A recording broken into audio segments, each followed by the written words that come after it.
CNA e Istituto Alberghiero Cipriani di Adria, di nuovo insieme per l'orientamento degli studenti al lavoro artigiano e all'autoimprenditorialità. E questo è l'obiettivo della serie di iniziative che l'associazione e l'Istituto Alberghiero metteranno in campo da subito fino ai primi mesi del 2023,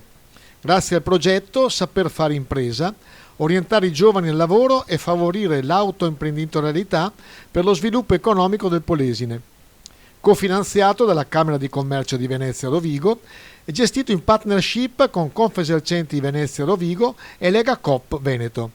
Oggi presentiamo una serie di iniziative in cui proprio gli artigiani diventeranno, tra virgolette, insegnanti, diventeranno professori all'interno della scuola e al tempo stesso una serie di altre iniziative che facilitano l'orientamento per far capire alle famiglie delle scuole medie inferiori che iscriversi all'alberghiero vuol dire garantire un futuro, una professionalità ai ragazzi, e poi anche faremo delle iniziative sull'orientamento in uscita, cioè su cosa possono fare i ragazzi una volta che si sono diplomati qui all'alberghiero, cioè il percorso all'interno delle aziende oppure anche un ulteriore passaggio formativo grazie agli ITS. Quanto attingono le aziende, in particolare a questa scuola, l'Alberghiero di Adria, per trovare i futuri dipendenti? Le aziende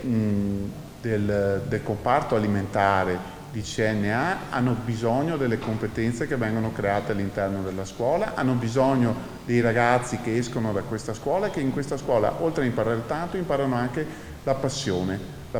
per fare le cose bene, per farle buone, e quindi possono trovare nelle imprese artigiane un naturale sbocco. E quindi le imprese sono molto interessate al rapporto con questo istituto, rapporto che non nasce oggi, che c'è da tempo e che noi vogliamo solo rafforzare e rendere più facile. Visto che noi siamo scuola territoriale e cerchiamo insieme di valorizzare quelle che sono le risorse del nostro territorio e svilupparne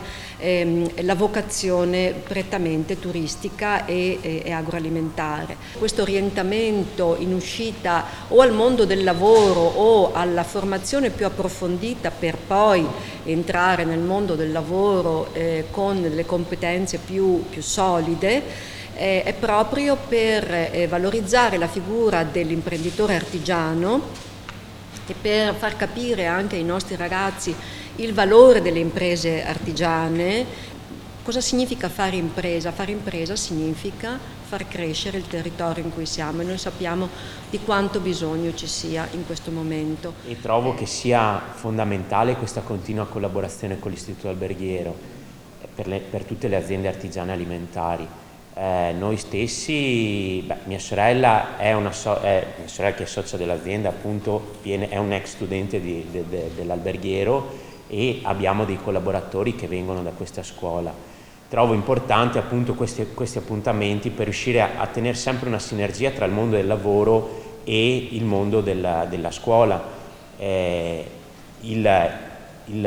Riuscire a trovare dei collaboratori validi nelle nostre aziende è uno dei punti di criticità, ecco, che riscontriamo, e questi appuntamenti servono appunto per riuscire a crescere insieme.